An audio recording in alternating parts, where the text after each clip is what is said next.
Good morning. This is Josh with Gutter Concepts. Please remember, if my content helps you, to like, follow, and share. I'm doing this video for YouTube right now. I'll probably post it on TikTok too. But I've been getting a lot of questions about miters, outside miters. I want to show you how I do my outside miters. Again, I'll show you 1,000 times if I have to. That's fine. But if you come around here later and then show them, this is one gutter here. Okay, well, outside miter, okay, and the gutter in the machine has an outside miter.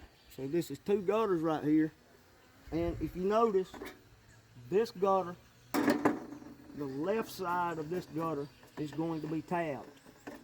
See the double line right there? Okay. Yeah.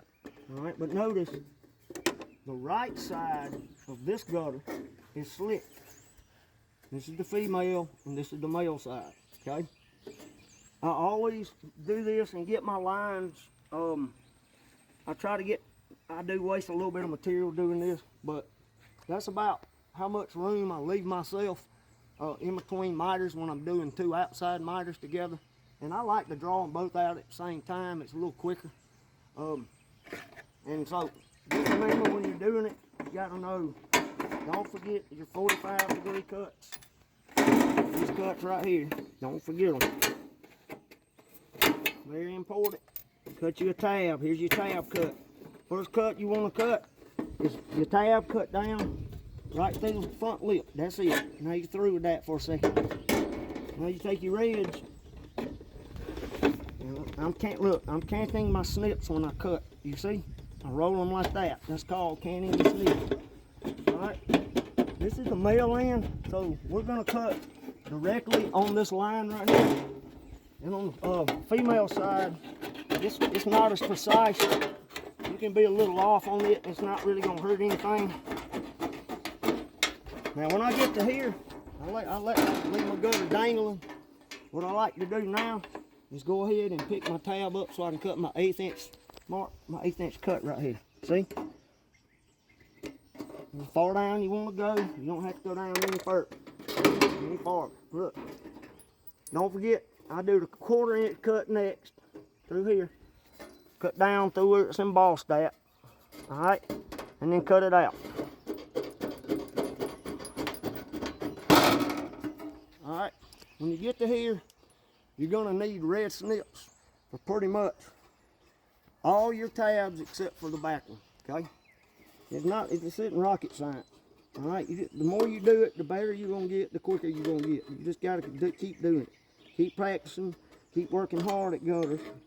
And you'll get good at it. Alright? It takes a long time and a lot of years to run into enough problems to where you can problem solve correctly. I mean, you can't learn everything in 5 years. You can't learn everything in 10 years. This trade is so vast that I've been in it over 3 decades, and I'm still running into stuff I've never seen before. Okay? So, when you think you know it all, good Lord has a good, funny way of humbling us and showing us we don't know everything. So, keep learning, keep growing.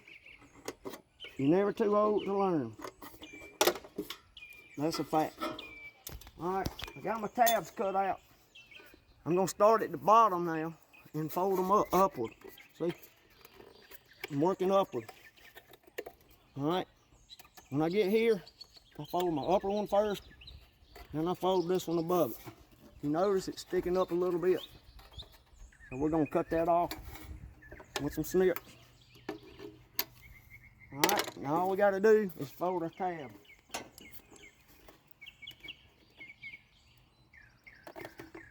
Alright, see, and that's what we got. That's what an outside tab miter should look like.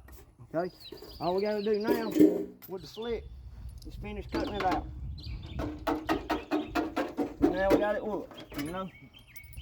Don't forget, don't cut that back line straight right here.